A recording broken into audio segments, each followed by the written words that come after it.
Radio Shanghai.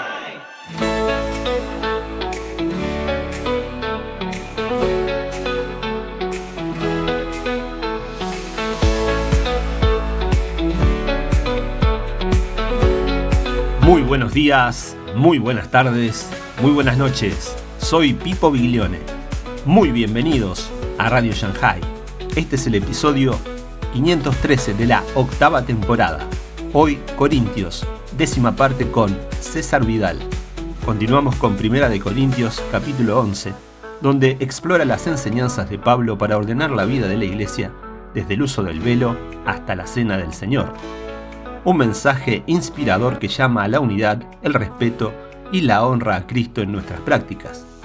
No te pierdas esta reflexión profunda que transformará tu visión del culto. Soli Deo Gloria.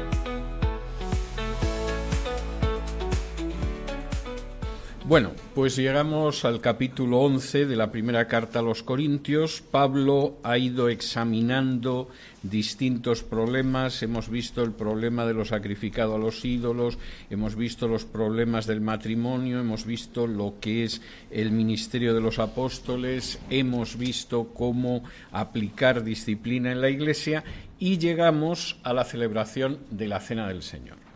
Antes de entrar en la celebración de la Cena del Señor, decir que realmente la Cena del Señor se parecía bastante poco a lo que hoy en día se ve en muchas iglesias.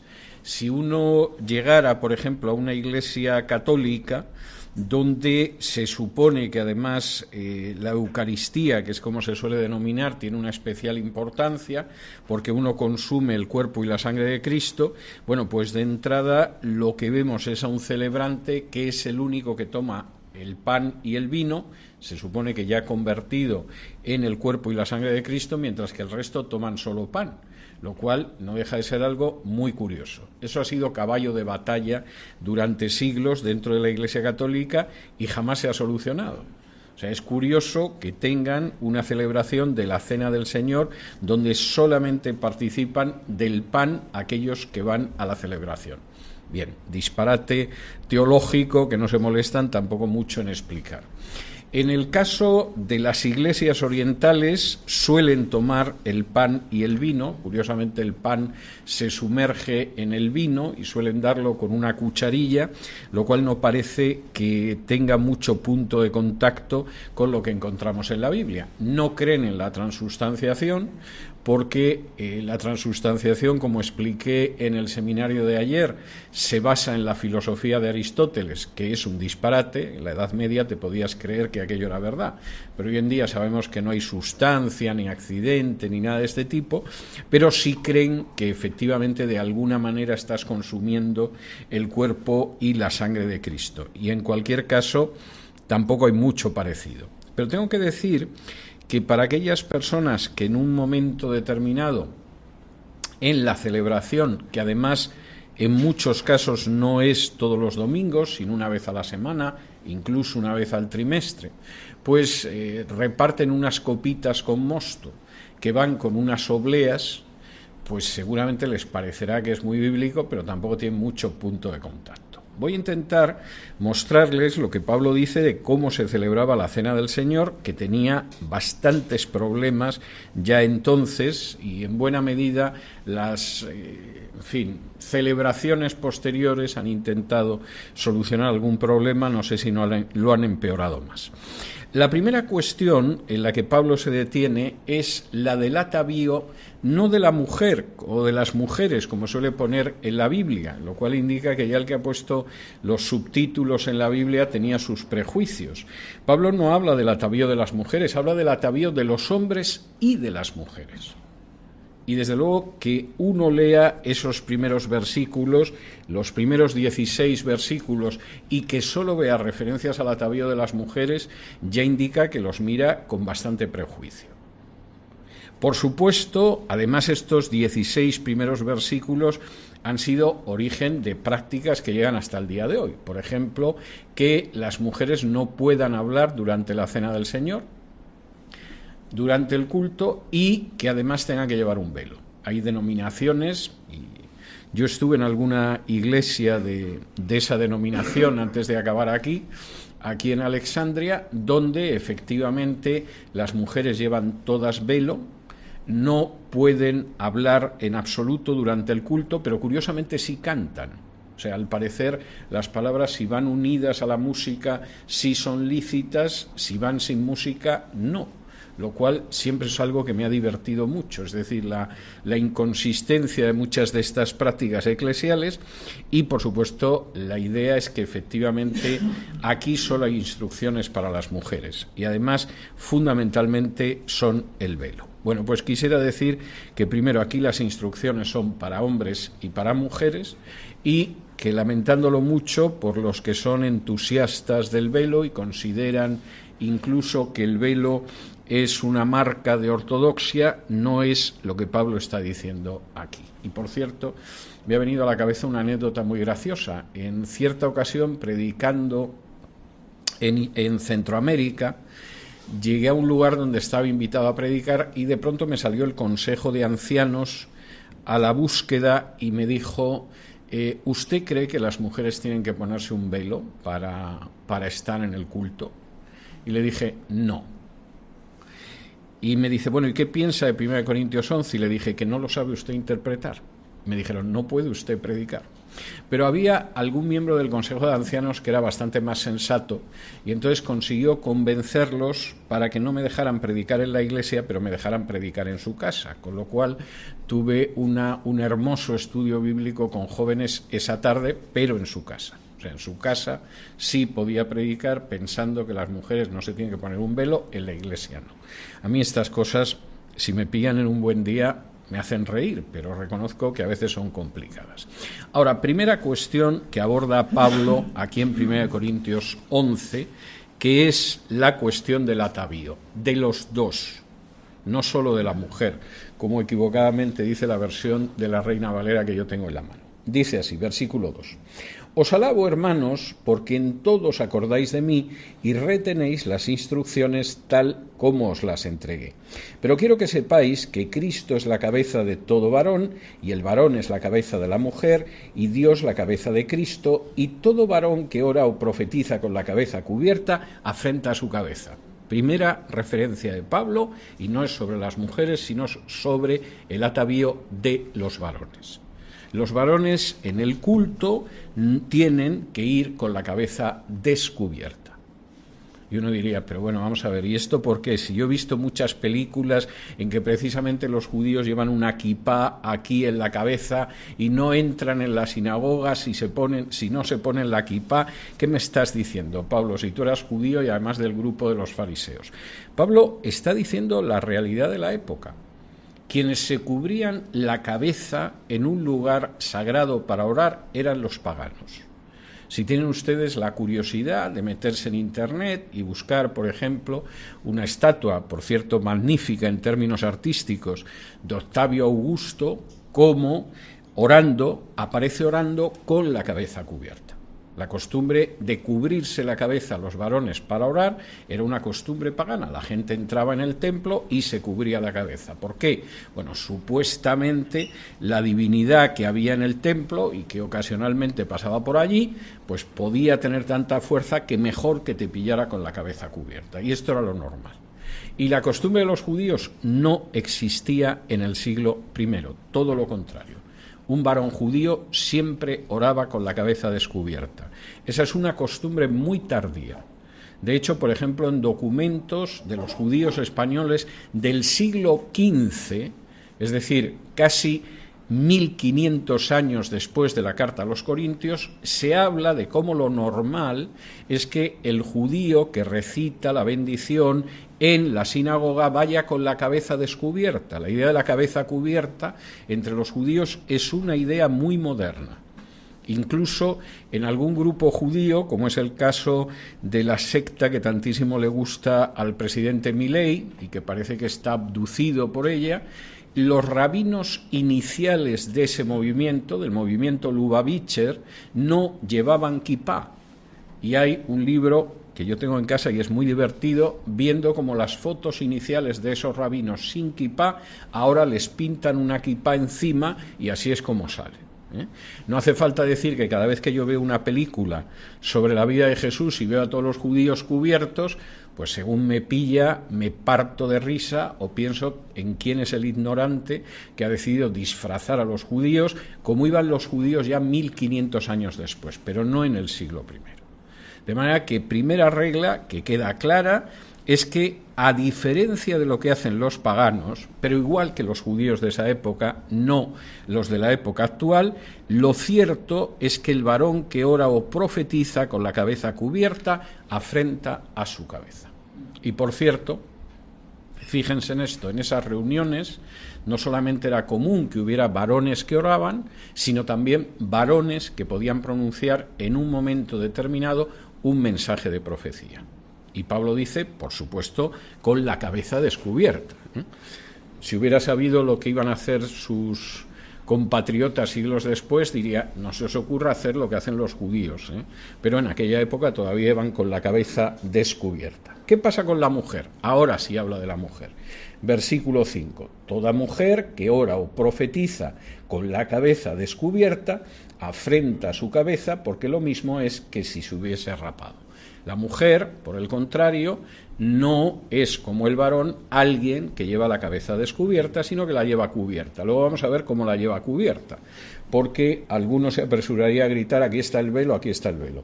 Versículo 6. Porque si la mujer no se cubre, que se corte también el cabello, y si le es vergonzoso a la mujer cortarse el cabello o raparse, que se cubra. Porque el varón no debe cubrirse la cabeza, pues él es imagen y gloria de Dios, pero la mujer es gloria del varón. Porque el varón no procede de la mujer, sino la mujer del varón, y tampoco el varón fue creado por causa de la mujer, sino la mujer por causa del varón, por lo cual la mujer debe tener señal de autoridad sobre su cabeza por causa de los ángeles. Pero en el Señor, ni el varón es sin la mujer, ni la mujer sin el varón, porque así como la mujer procede del varón, también el varón nace de la mujer, pero todo procede de Dios. La idea es bastante clara. En el caso de la mujer no puede ir descubierta porque realmente para descubrirse se tendría que cortar mucho el pelo o raparse la cabeza. Y entonces iría descubierta. Vamos a ver por qué dice esto Pablo. Pero en cualquiera de los casos, y para evitar que alguien aquí arranque de esto para decir, bueno, ya se sabe que los hombres somos superiores a las mujeres, Pablo dice, es verdad, se puede decir que la mujer, Eva, fue creada por Adán y Adán no fue creada por Eva. Es verdad. Se puede decir que la mujer fue creada del costado de un material del costado de Adán y no fue al revés. Todo eso es absolutamente cierto. Pero, versículo 11, en el Señor ni el varón es sin la mujer, ni la mujer sin el varón, porque así como la mujer procede del varón, también el varón nace de la mujer, pero todo procede de Dios. Es decir, no os paséis de listos tomando la historia de Adán como una excusa para considerar que la mujer es un ser inferior. No, es que Eva fue creada por Adán, y la ayuda de Eva era para Adán, no fue al revés. Adán no lo crearon para Eva, etcétera, etcétera. Todo eso es cierto. Pero en el Señor ni la mujer es sin el hombre, ni el hombre es sin la mujer. ¿Y sabéis cuál es la prueba? Pues que de la misma manera que del hombre fue tomada la mujer, durante los milenios que han venido después, los hombres salen de las mujeres, no al revés. De manera que, queridos corintios, que os conozco, que sé que en esa sociedad además las mujeres tienen una situación bastante complicada y bastante despreciada, y en el Señor ni el hombre es sin la mujer, ni la mujer es sin el hombre. Y sí, podéis decir que Eva fue creada de Adán, pero acordaos que todos vosotros habéis nacido de vuestra mamá, que tenía que ser una mujer. No podía ser un transgénero como hoy en día. De manera que en este sentido tenedlo bastante claro. Bueno, ¿y qué hacemos con esa cobertura de la mujer? ¿Cuál es? Fíjense lo que dice Pablo a continuación, versículos del 13 en adelante. Juzgad vosotros mismos. ¿Es propio que la mujer ore a Dios sin cubrirse la cabeza? La naturaleza misma no os enseña que al varón le es deshonroso dejarse crecer el cabello. Pablo formula dos preguntas, no una sobre la mujer. Una sobre la mujer y la otra sobre el hombre. Con lo cual esto de atavío de las mujeres, insisto, tendría que poner atavío de los varones y las mujeres, o de las mujeres y de los varones. Hay gente que se pone a ponerle títulos a las porciones de la Biblia y no siempre está acertado. Dice, versículo 15, por el contrario, a la mujer dejarse crecer el cabello le es honroso, porque en lugar de velo le es dado el cabello.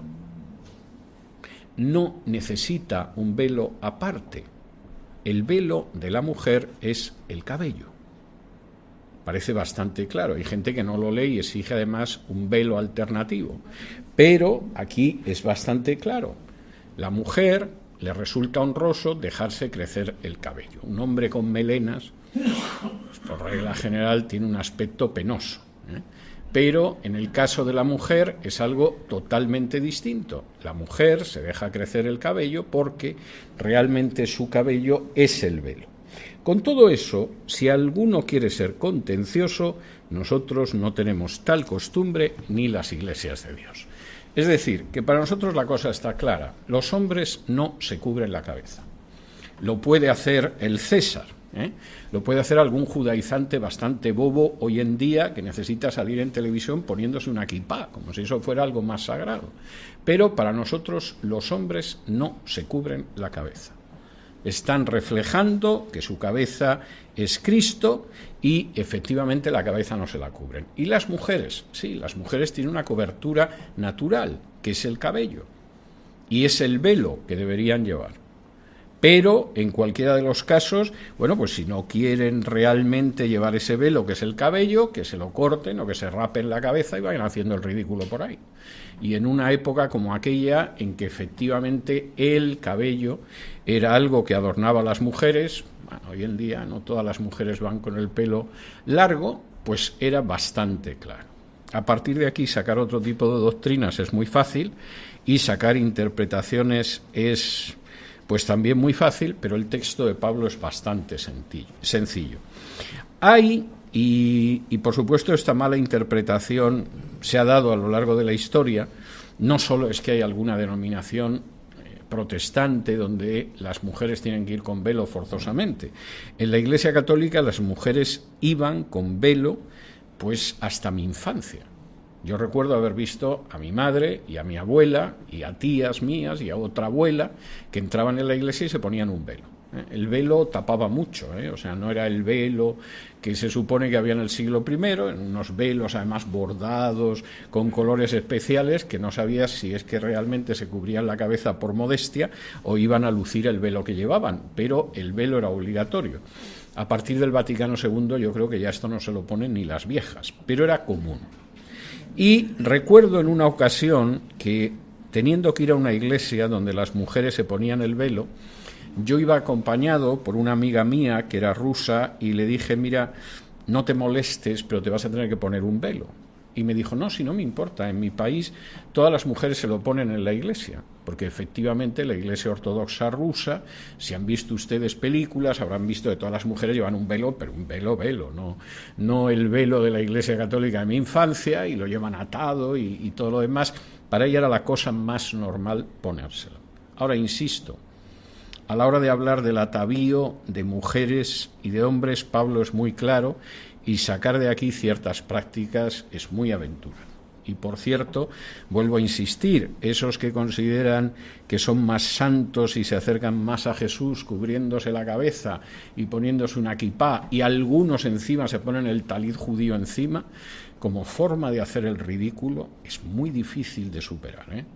Hay algunas que lo pueden superar, pero llegar a ese grado de ridículo es muy difícil de superar.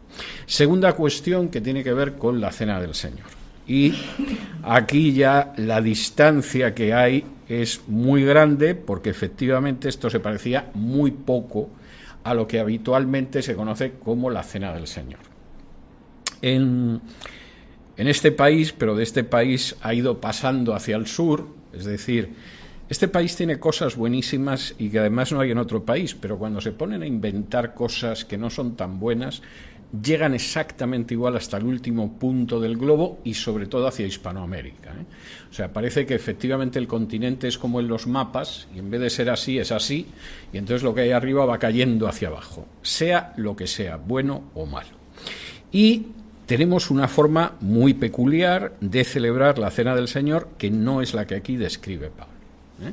La Cena del Señor son unos minutos que metemos en un culto una vez al mes o una vez cada 3 meses, algunos una vez cada 6 meses, y que consiste en que pasamos unos vasitos que no llevan vino, porque hay una herencia histórica que ve muy mal el vino, sino que lleva mosto, y luego unas obleas, a veces unos trocitos de pan, de molde, que se supone que es el pan, Que eso sirva para celebrar el que el Señor va a regresar en algún momento y para recordar su sacrificio en la cruz, yo creo que no se puede negar.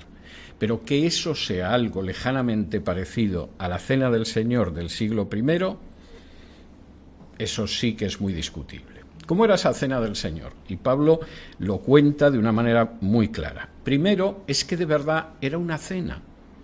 Se llamaba la Cena del Señor no porque a 10 minutos del culto decidamos llamarlos la cena, sino que era una cena de verdad. La gente se reunía a cenar. Los creyentes se reunían para cenar y en el curso de esa cena recordaban lo que había hecho el Señor. Fíjense si esto es claro, que es lo primero que dice Pablo para decir, y además lo estáis haciendo mal. Versículo 17, pero al anunciaros esto que sigue, no os alabo, porque no os congregáis para lo mejor, sino para lo peor. Pues en primer lugar, cuando os reunís como iglesia, oigo que hay entre vosotros divisiones, y en parte lo creo, porque es preciso que entre vosotros haya disensiones, para que se hagan manifiestos entre vosotros los que son aprobados. Cuando pues os reunís vosotros, esto no es comer la cena del Señor. La cena del Señor la celebráis mal por 2 razones. La primera, porque la cena del Señor es para que comprendáis que sois un cuerpo y que estáis unidos. Y como sois un cuerpo y estáis unidos, pues efectivamente tiene un sentido celebrar la cena del Señor. Sois todos parte del cuerpo de Cristo que está unido. ¿Qué es lo que hacéis cuando os reunís? Bueno, como esta es una reunión libre, como una cena, siempre acabáis enfrentados los unos con los otros. No es que esto sea del todo malo, porque a veces cuando se produce un enfrentamiento acaba quedando de manifiesto la gente que tiene sentido común y los que verdaderamente son una calamidad o incluso son veneno espiritualmente. Pero es que la cena del Señor no es para eso. La cena del Señor no es para que estéis enfrentados, la cena del Señor es para que sepáis que sois miembros los unos de los otros y que sois un solo cuerpo y que estáis unidos. Y hay un elemento de unión. Primer elemento. Segundo elemento por el que lo estáis haciendo muy mal, pues porque la forma en que celebráis la cena es penosa. Versículo 20. Cuando pues os reunís vosotros, esto no es comer la cena del Señor, porque al comer cada uno se adelanta a tomar su propia cena y uno tiene hambre y otro se embriaga. Pues que no tenéis casas en que comáis y bebáis, o menospreciáis la iglesia de Dios y avergonzáis a los que no tienen nada. ¿Qué os diré? ¿Os alabaré? En esto no os alabo. Llega la cena del Señor y cada uno traía de su casa algo, y cenaban todos juntos. Pero como la cosa estaba dividida y como había enfrentamientos dentro de la comunidad de Corinto, pues aquí en vez de poner las cosas en común, cada uno de nosotros aprovechamos la cena del Señor para disfrutar sobre todo el elemento de la cena. ¿Y qué pasa en una congregación cuando la gente no tiene lo mismo? Hay gente que nada en la abundancia y gente que, por el contrario, lo que sucede es que los pobrecitos, en fin, si pueden traer una ensalada, ya es algo maravilloso. Porque aquí os reunís. Y los que tienen mucho, algunos hasta se emborrachan. Aprovechando que es la cena y que la cena es la del Señor, pues traemos vino, que en esta época no sería de Rioja, pero seguramente sería vino de Chipre o cualquier vino griego, y nos ponemos a comer y a beber lo que hemos traído y hay quien acaba borracho. Y hay otros que lo que se quedan es con un hambre espantosa, porque claro, cuando solo puedes traer un poquito de pan o solo puedes traer algo de legumbres o quizá una ensalada, pues evidentemente para toda la familia es poco. De manera que aquí el primer problema es que, en el momento de la celebración de la cena, como se descuide la cosa, acabáis enfrentados los unos con los otros. Pero luego porque no tenéis ni idea del sentido de la cena del Señor. Y a la hora de compartir esa cena, hay quien agarra una borrachera que se cae de la silla y hay quien, por el contrario, pasa mucho hambre viendo al borracho, lo cual es fantástico para crear una sensación de unidad, de cuerpo, de estar todos juntos. ¿Y pensáis que lo voy a alabar? No, esto no lo puedo alabar, porque esto es una vergüenza. ¿Cuál es el sentido de la cena del Señor? Aparte de que nos reunamos todos a cenar y sea un motivo de gozo, en el que veo que hay alguno que bebe más copas de vino de lo que debería y algún otro que el pobrecillo apenas le llega el agua. Pues el motivo de la cena del Señor viene en el versículo 23 y dice: porque yo recibí del Señor lo que también os he enseñado, que el Señor Jesús, la noche que fue entregado, tomó pan y habiendo dado gracias lo partió y dijo: tomad, comed, esto es mi cuerpo que por vosotros es partido, haced esto en memoria de mí. Y asimismo tomó también la copa después de haber cenado, diciendo: esta copa es el nuevo pacto en mi sangre, haced esto todas las veces que la bebiereis en memoria de mí. Así pues, todas las veces que comiereis este pan, no el cuerpo de Cristo, este pan, y bebiereis esta copa, la muerte del Señor, anunciáis hasta que Él venga. ¿Por qué nos reunimos a tomar la cena del Señor? Porque estamos recordando la última cena, que es la última cena en la que Jesús señala que hay un nuevo pacto, el nuevo pacto de Jeremías 31:31, como vimos ayer en el taller de hermenéutica. Se acabó el viejo pacto. Empieza un nuevo pacto que no se basa en la sangre de becerros, en la sangre de animales, en la sangre de aves, como era el pacto de Moisés. Es un pacto que se basa en la sangre del Mesías, y eso es lo central en la última cena. No es que comemos a Dios, por cierto, otra idea que viene del paganismo, la del hecho de que cuando se reunían en un banquete sagrado, al comer los alimentos ofrecidos al Dios, lo que se estaban comiendo era también al Dios, tenían una ingestión del Dios. Esa forma de paganismo griego pasa, por supuesto, a la Iglesia católica y a las iglesias orientales, pero no está en la Biblia. En la Cena del Señor lo que hacemos es anunciar la muerte del Señor hasta que Él venga, como dice al final del versículo 26. No dice que estamos consumiendo el cuerpo y la sangre de Cristo. No dice, ni mucho menos, que ahí lo que pasa es que no estamos tomando el pan, sino que estamos tomando la carne de Cristo.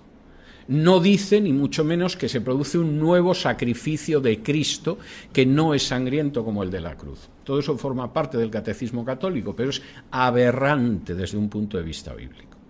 Lo que dice es que cuando nos reunimos para la cena del Señor, lo que hacemos siempre que comemos del pan y bebemos de la copa es anunciar la muerte del Señor hasta que Él venga. Ese es el centro de la cena del Señor. No es que vengáis cada uno con comida y lo pasemos muy bien, que puede estar muy bien, pero me he enterado, queridos corintios, de que hay quien viene con comida, con bebida y acaba perdiendo el tino, y hay otros pobres infelices que contemplan eso pasando hambre. Cuando si en realidad se trata de comer y beber, pues tenéis vuestras casas y lo podéis hacer de diario. No podéis tomar la cena del Señor como la excusa para ello. ¿Y eso qué significa? Pues que la cena del Señor se toma de una manera digna o no debería tomarse. Versículo 27. De manera que cualquiera que comiere este pan, de nuevo este pan, o bebiere esta copa del Señor, indignamente será culpado del cuerpo y de la sangre del Señor. No se puede participar de la cena del Señor indignamente. Ahora, generalmente hay gente que piensa que si yo estoy en una situación de pecado no debería tomar la cena del Señor. Bueno, hay parte de verdad en eso, no es del todo falso, pero la idea es que si efectivamente estáis en el seno de una comunidad, de una congregación, de una iglesia, donde os importa un pimiento el hermano que está pasando necesidad, y estáis dispuestos a emborracharos en la cena del Señor y ver que ese hermano pasa hambre, estáis participando indignamente de la cena del Señor. Y si realmente participáis de la cena del Señor, pero continuamente hay disensiones y enfrentamientos entre vosotros, aunque eso no sea un pecado de adulterio, ni un pecado de robo, ni un pecado de homosexualidad, etcétera, etcétera, etcétera, eso no es comer dignamente la cena del Señor. La cena del Señor tiene un sentido en la medida en que efectivamente estamos todos juntos. Podemos tener puntos de vista encontrados, pero eso no nos enfrenta los unos con los otros, ni evita que nos amemos los unos a los otros. Y además, por supuesto, no queremos que existan unas diferencias entre nosotros que permitan que algunos se emborrachen mientras que otros pasan hambre. Y si realmente de eso nos dais cuenta, estáis tomando indignamente la cena del Señor. ¿Y qué pasa además? Versículo 28. Por tanto, pruébese cada uno a sí mismo y coma así del pan y beba de la copa. Que cada uno se pruebe tal y como está llevando su vida, y entonces puede comer pan y puede beber de la copa. Ahora, fíjense en lo que dice aquí Pablo, porque esto es importante. No dice, examínese cada uno, y entonces que coja una de las obleas que se están repartiendo. Da lo mismo que sea en la Iglesia Católica o en otras iglesias. Y efectivamente examínese cada uno y que beba alguno de los vasitos. Pablo habla de que esa cena del Señor se celebraba con un pan y una copa, y tiene mucho sentido, porque cuando tienes un pan y ese pan va pasando y cada uno va cogiendo un pedacito del pan, o es el mismo pan que se parte y cada uno coge un pedacito, somos conscientes de que estamos comiendo todos el mismo pan. Tiene una enorme lógica. El mismo Jesús nos repartió galletitas distintas, obleas distintas a los apóstoles. Era un solo pan, lo partió y todos tomaron del mismo pan. Y habla de tomar una misma copa, y eso tiene una enorme lógica. De hecho, hay denominaciones que utilizan solo una copa, porque todos bebemos de la misma copa.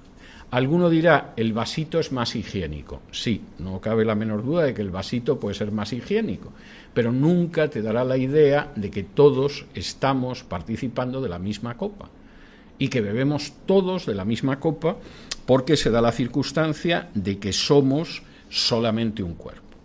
Y Pablo va más allá y dice en el versículo 29, porque el que come y bebe indignamente, sin discernir el cuerpo del Señor, juicio come y bebe para sí. Cuando habla del cuerpo del Señor, no es que estés comiendo el cuerpo de Cristo. Es que habla de que en la cena del Señor tienes que discernir que somos todos el cuerpo de Cristo.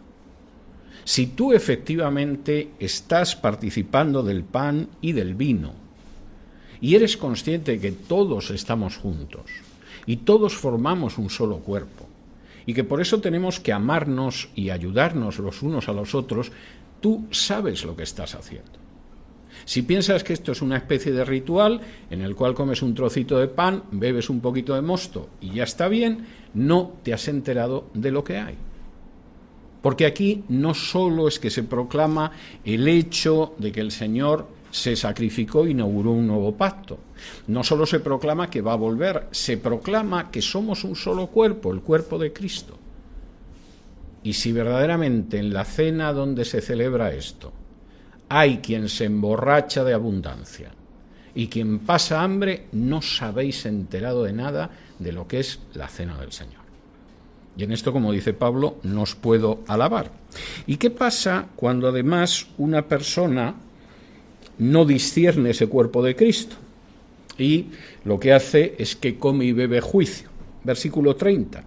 Por lo cual hay muchos enfermos y debilitados entre vosotros, y muchos duermen, que es la manera cristiana elegante de decir que se han muerto. Pues al final, el no participar adecuadamente de la cena del Señor puede tener consecuencias no solo espirituales, sino físicas. Hay muchos enfermos entre vosotros. Bueno, la enfermedad puede ser la que sea, pero tiene una raíz espiritual. No estáis comiendo esa cena del Señor adecuadamente. Y hay muchos entre vosotros que están débiles. Bueno, pues que no os sorprenda, porque no estáis participando de la cena del Señor adecuadamente. E incluso hay muchos que se han muerto. Por cierto, nota pequeña, culta, histórica y pedante sobre esto de dormir.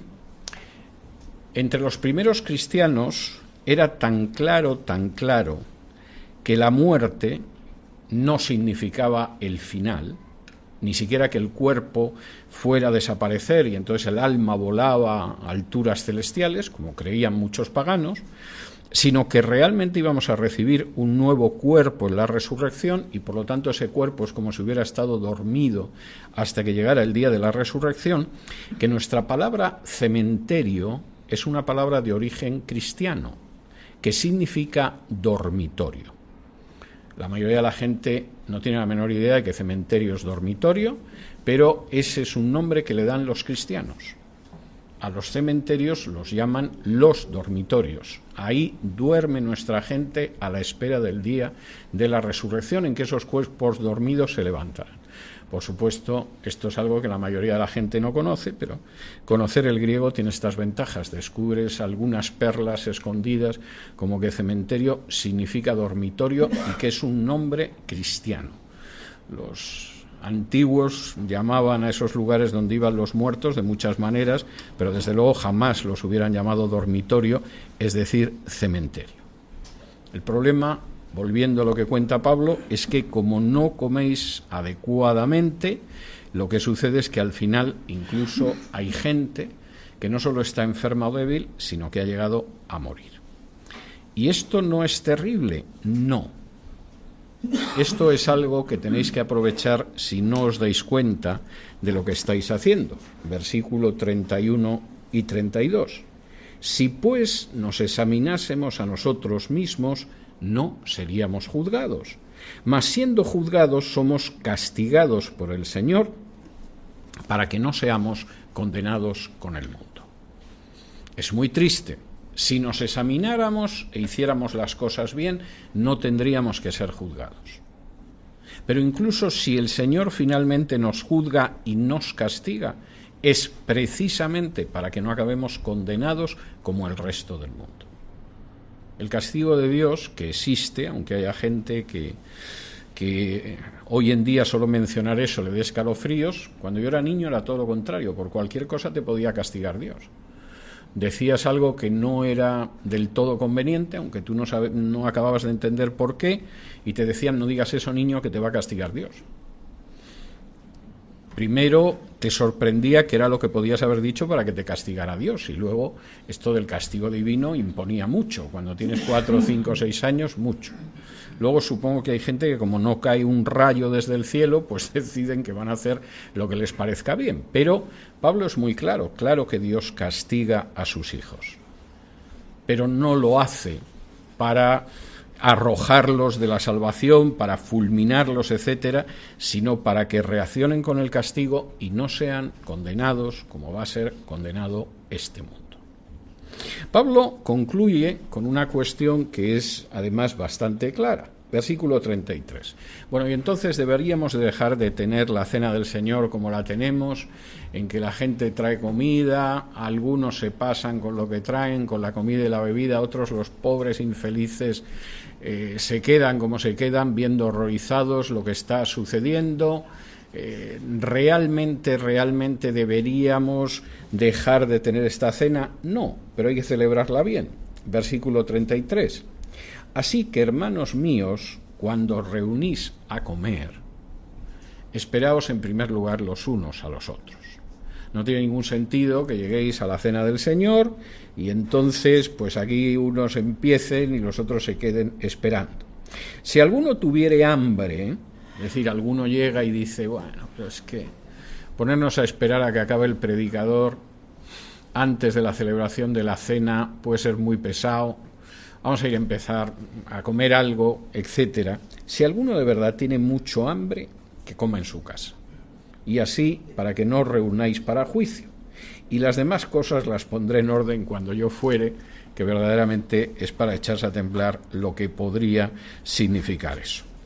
El texto de 1 Corintios 11, que yo creo que es uno de esos textos donde queda más de manifiesto cómo las costumbres y las tradiciones y las prácticas humanas se han desviado muchísimo de lo que se hacía en el siglo I, es un texto bastante útil, aunque no imponga llevar velo en los cultos a las mujeres, que supongo que es lo que les duele a algunos, y sobre todo además diga que pueden orar y profetizar, cuando precisamente las denominaciones del velo son las que no dejan que las mujeres oren ni profeticen, pero sí pueden cantar himnos. Esto que quede claro. Porque en principio el texto es bastante claro. Cuando nos reunimos en la iglesia tenemos cuidado con el atavío. No en el sentido de que sea el mejor atavío de la semana, ¿no? En español, al menos en España, hay una expresión que es endomingados, porque es la gente que se viste de una manera especialmente, en fin, importante, porque va a la iglesia, que es el domingo, ¿eh? Y entonces iba endomingado, aunque fuera un viernes. Bueno, pues la expresión surge de ese ir a misa de otra manera. Bueno, no necesariamente hay que ir así, pero evidentemente los hombres no deben cubrirse la cabeza, y las mujeres ya saben que deben cubrírsela, pero lo que las cubre la cabeza es ese velo que es el pelo.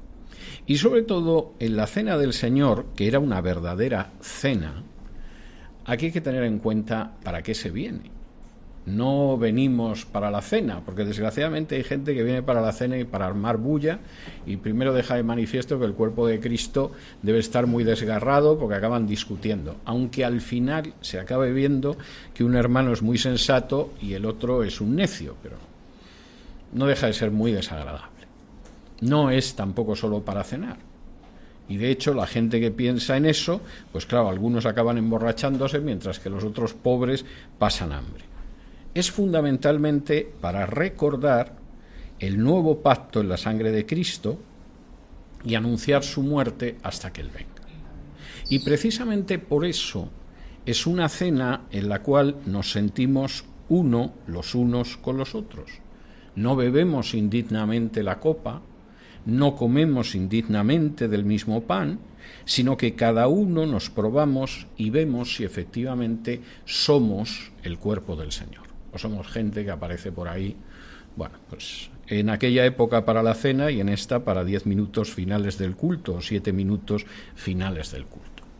Y hay que tenerlo en cuenta porque cuando no se actúa debidamente en la cena del Señor, hay consecuencias que son también físicas.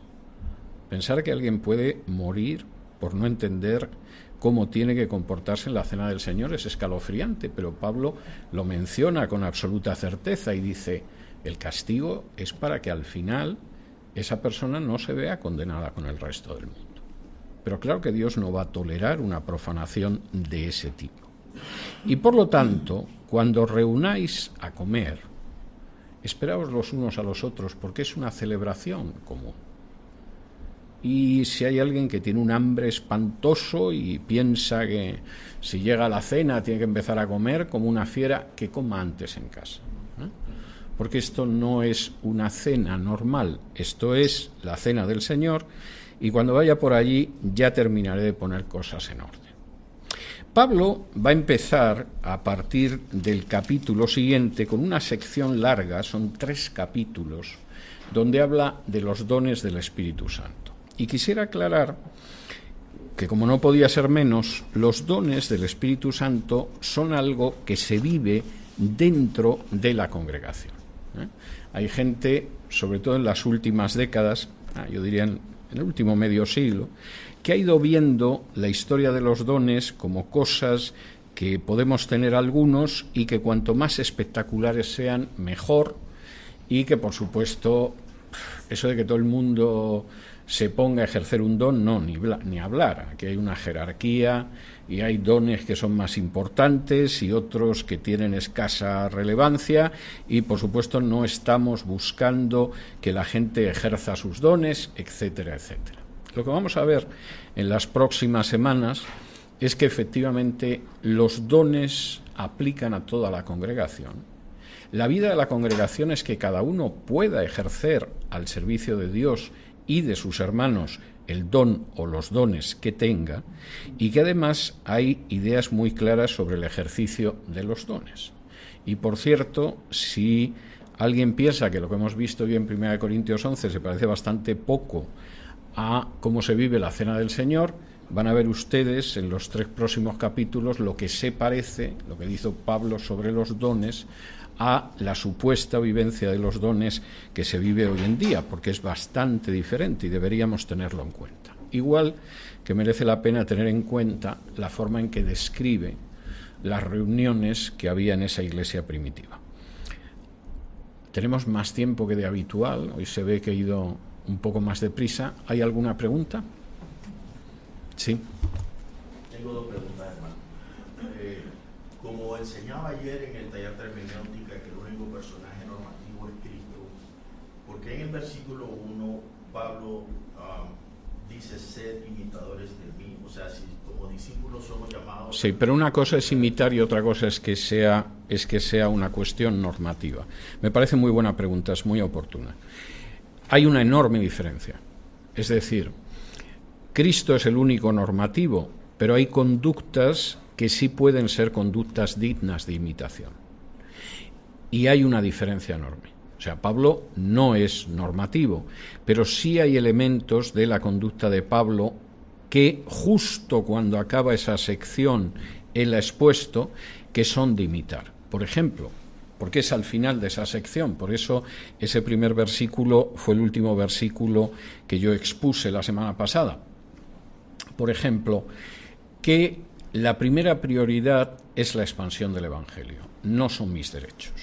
Por ejemplo, que para esa expansión del Evangelio yo no tengo ningún problema en renunciar a mis derechos.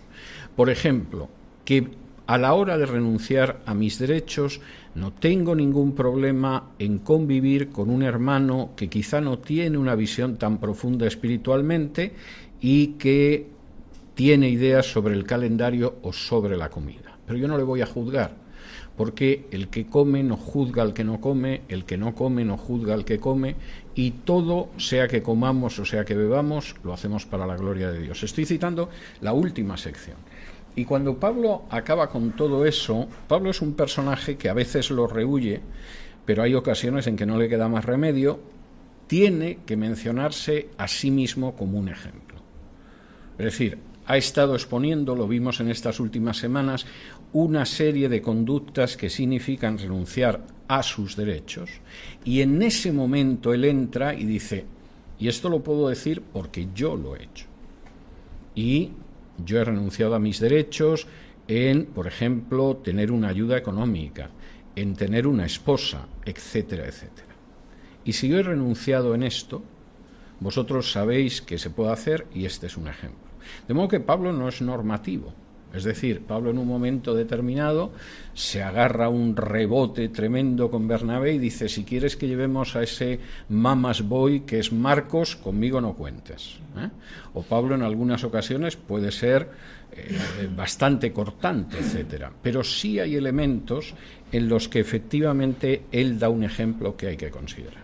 Y eso no significa que sea normativo, ¿no? Claro, en el caso de Jesús todavía iría mucho más lejos, ¿no?, que Pablo, pero Pablo puede decir, esto lo digo no porque a mí se me antoje, ¿no? Como dice un refrán castellano, una cosa es predicar y otra es dar trigo, ¿no? Y entonces predicar es relativamente fácil, a la hora de dar trigo ya la cosa se pone más cuesta arriba, pero Pablo puede decir, no, yo predico porque doy trigo, ¿eh? Y esto es lo que yo hago. Y esa conducta es la que tenéis que imitar. Sí. La otra pregunta era sobre el versículo 10. ¿A qué se refiere cuando dice, por lo cual la mujer debe tener señal de autoridad sobre su cabeza por causa de los ángeles? Es una buena pregunta también. Vamos a ver, hay Tenemos muy poco conocimiento sobre los ángeles, ¿eh? Yo cuando de pronto veo que hay gente que escribe libros sobre angelología o se pone a hablar de los ángeles, me deja admirado, porque el mundo de los ángeles es un mundo totalmente oculto para nosotros, donde ocasionalmente entran en este mundo y vemos algo. Pero ese es un mundo para nosotros absolutamente desconocido. Y si somos incapaces de saber cómo piensa un pez, imagínate para saber cómo piensa un ángel, que además nunca nos lo ha contado ni Dios nos lo ha revelado. Pero hay cosas curiosas con los ángeles. Generalmente la gente tiende a creer que los ángeles son como una especie de superhombre con alas, ¿eh? Entonces son como nosotros, pero aparte de eso llevan 2 alitas y tienen poderes sobrenaturales. Y aquella serie que protagonizaba Michael Landon, de Autopista hacia el cielo, donde él incluso antes de ser ángel había sido un hombre, nos parece verosímil. Pero no, los ángeles son un tipo de seres que no son como nosotros, aunque ocasionalmente si se manifiestan, se pueden manifestar bajo forma humana, que seguramente no es la suya propia. Entonces con los ángeles suceden varias cosas. Por ejemplo, Pablo señala que hay misterios en la Escritura en los que los ángeles se asoman a las congregaciones para ver si ellos entienden ese aspecto de la Biblia, porque ellos no lo entienden. Lo cual es algo tremendo, porque Pablo está diciendo, lo vimos a inicios de la primera carta a los Corintios, que nosotros entendemos cosas de Dios por el Espíritu de Dios. Sin ese Espíritu de Dios no las entenderíamos. Los ángeles tampoco. Y ocasionalmente, o no sé si todos los domingos, se asoman a ciertas congregaciones para ver si entienden cosas que están contenidas en la Biblia y que ellos no comprenden, lo cual me parece muy llamativo, muy llamativo. Pero Pablo lo afirma. Y aquí afirma otra cosa, y además las mujeres deberían de tener esa señal por los ángeles. ¿Qué significa esto? Significa que efectivamente una mujer que no tiene esa señal de autoridad, los ángeles la consideran más vulnerable, o la consideran una mujer a la que pueden seducir con más facilidad. No lo sé, es una posibilidad. Pero yo me he encontrado, esto no quiero decir nada, lo estoy compartiendo, no estoy pretendiendo sostener un punto de vista. Yo es verdad que sí me he encontrado casos de mujeres que eran acosadas por demonios, no la loca que dice que la busca un demonio, a esas también las he conocido a unas cuantas, no, he conocido casos de mujeres realmente acosadas por demonios, y curiosamente eran mujeres que eran muy mandonas. Es decir, eran mujeres que, por ejemplo, dentro del matrimonio al marido lo tenían en un puño. Puede ser una casualidad, como no he conocido 5.000, no puedo hacer un estudio amplio de esto. Pero curiosamente los casos que yo he conocido de mujeres acosadas por demonios, no son tantos, pero son algunos, siempre han sido mujeres que efectivamente, en vez de verse una autoridad matrimonial sobre ellas, eran ellas las que se habían hecho con la autoridad. Y cuando me he encontrado con esos casos me he preguntado si tenía algo que ver con este pasaje de 1 Corintios. Pero no lo sé, o sea, simplemente me lo pregunto, no estoy diciendo que sea así, ni mucho menos, me lo he preguntado muchas veces. Ahora, lo que es obvio es que Pablo dice que esa mujer que no está clara, que esté sometida a esa autoridad, va a tener ángeles revoloteando y no en el mejor sentido, ¿no? Sí. En una iglesia que yo crecí, decía que si uno tomaba la Santa Cena y estaba en alguna clase de pecado, uno podía recibir juicio y morir. Ah, no. Había... Voy a contar una anécdota, pero es que me ha venido a la cabeza por eso que acaba de decir.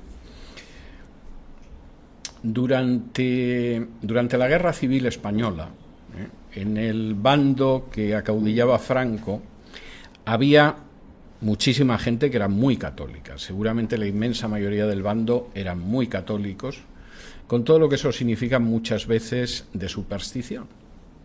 Entonces había una creencia en que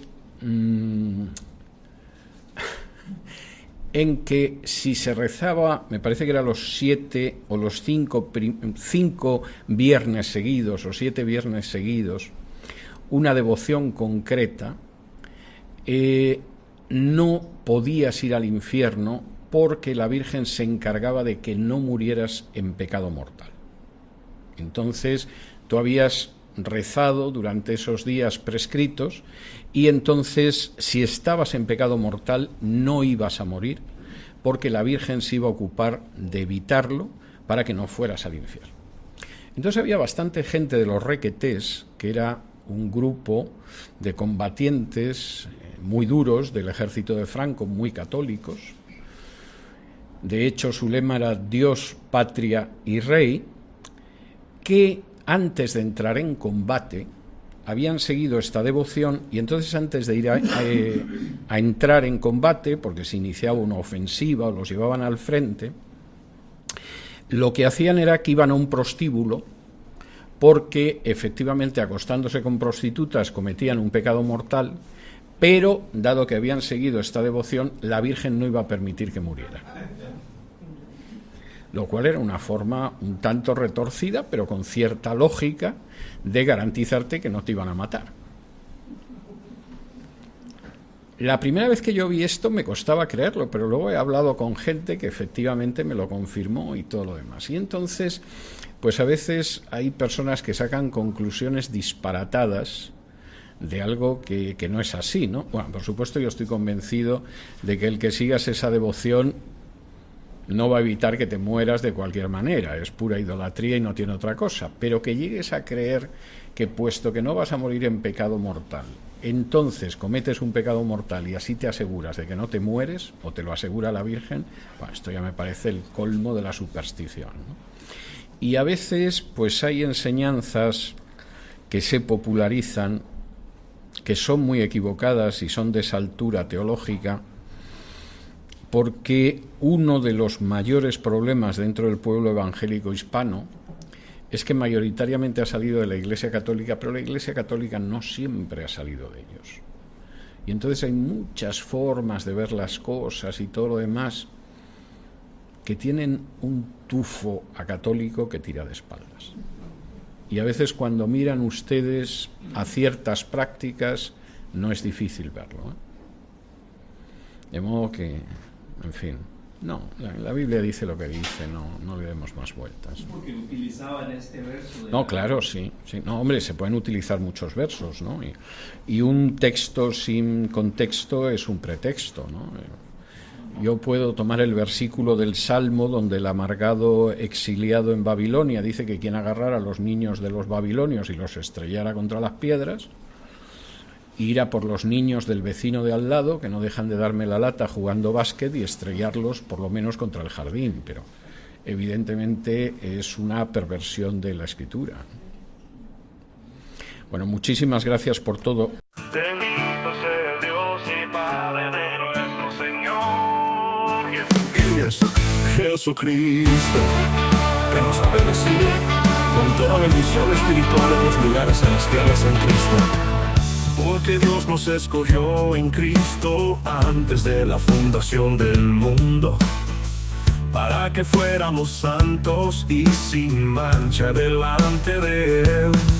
El amor nos predestinó para adopción como hijos para sí mediante Jesucristo, conforme a la buena intención de su voluntad, para alabanza de la gloria de su gracia que gratuitamente ha impartido sobre nosotros en el amado.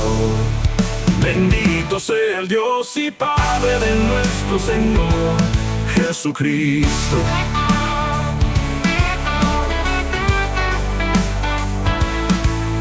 En Él tenemos redención mediante su sangre, el perdón de nuestros pecados, según las riquezas de su gracia que ha hecho abundar para con nosotros en toda sabiduría y discernimiento, nos dio a conocer el misterio de su voluntad, según la buena intención que se propuso en Cristo, con miras a una buena administración, en el cumplimiento de los tiempos, de reunir todas las cosas en Cristo, tanto las que están en los cielos como las que están en la tierra. Bendito sea Dios y Padre de nuestro Señor Jesucristo. Bendito sea Dios y Padre de nuestro Señor Jesucristo. Jesucristo.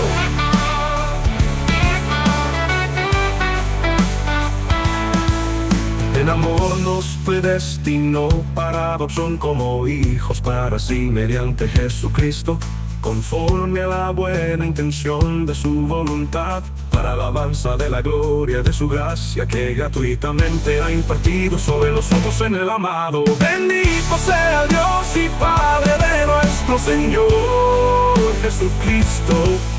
Bendito sea Dios y Padre de nuestro Señor Jesucristo. Bendito sea Dios y Padre de nuestro Señor Jesucristo. En Él tenemos redención mediante su sangre, el perdón de nuestros pecados, según las riquezas de su gracia que ha hecho abundar para con nosotros. Bendito sea Dios y Padre de nuestro Señor Jesucristo. Jesucristo.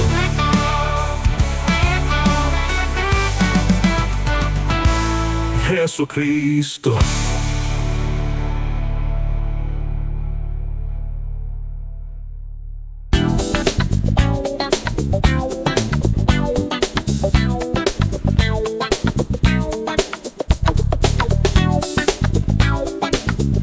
Gracias por escucharnos.